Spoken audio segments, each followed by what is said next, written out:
वहां पर गुजरात में जिस प्रकार से आप पूरा ब्यूरोक्रेसी और पॉलिटिशियंस है वो मिलकर,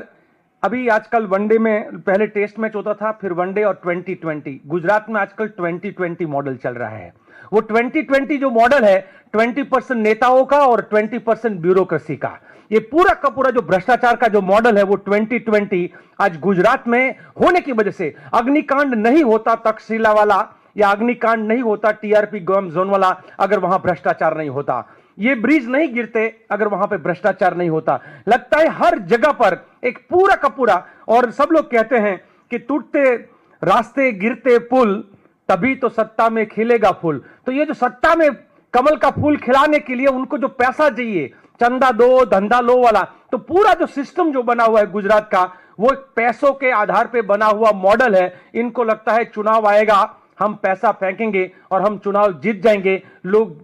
रोते रहेंगे, लोग बोलते रहेंगे, एक हादसा होता है, कुछ दिनों की बात है। ये गुजरात का जो मॉडल है वो पूरी तरह से एक फेलियर मॉडल है, कोलैप्स मॉडल है, जिसको लेकर कई सारी और बातें हैं। जैसे हम लोग आज शायद उसका जिक्र ना करते हुए मैं कहूंगा कि इसके अलावा आप जब आगे जाके देखेंगे कि गुजरात में गरीब जनता के लिए अलग शासन व्यवस्था है, अमीर के लिए अलग शासन व्यवस्था है।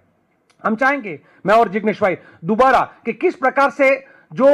स्ट्रीट वेंडर है उसके साथ क्या हो रहा है, किस प्रकार से जो मकानों को गिराकर बुलडोजर कर वहां पर घुमाकर किस प्रकार से गरीबों को बेघर कर दिया जाता है, किस प्रकार से शिक्षकों को शिक्षा से वंचित कर दिया जाता है, किस प्रकार से गुजरात के बच्चे कुपोषित होकर वहां पर परेशानी में है। ये बहुत सारे और इश्यू है, पर आज के दिन में मैं इतना कहूंगा कि पूरी तरह से गुजरात के आप रास्तों में आइए, वहां पर जो पहले गुजरात के बारे में बहुत कहते हैं, गुजरात के बहुत अच्छे रास्ते हैं। आज गुजरात के रास्ते पर आप जाइए, हर रास्ता जो है आपको वहां पर गड्ढा दिखेगा, और इसीलिए हमने गुजरात के रास्तों का नाम दिया है, ये गडकरी नहीं पर गडकरी जी अपने नितिन गडकरी जो कहते हैं, हमने उसको गड्ढा करी बोला है, क्योंकि वहां पर हर जगह पे रोड पे गड्ढे हैं, तो वो गड्ढा करी करके हमारा पूरा का पूरा हाईवे जो है वहां बना हुआ है। सवाल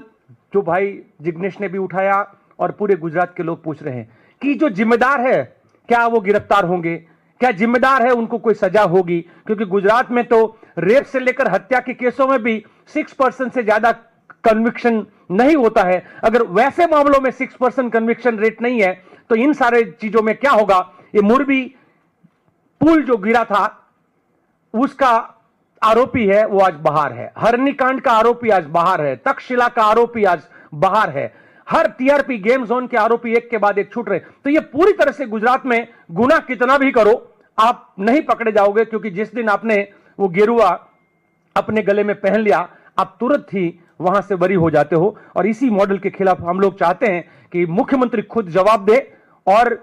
हमारे देश के प्रधानमंत्री और हमारे देश के गृह मंत्री दोनों गुजरात से हैं, तो ये गुजरात को किस दिशा में ले जाना चाहते हैं उसको लेकर भी उन्हें एक मीडिया के सामने आकर अपना जवाब देना चाहिए। धन्यवाद।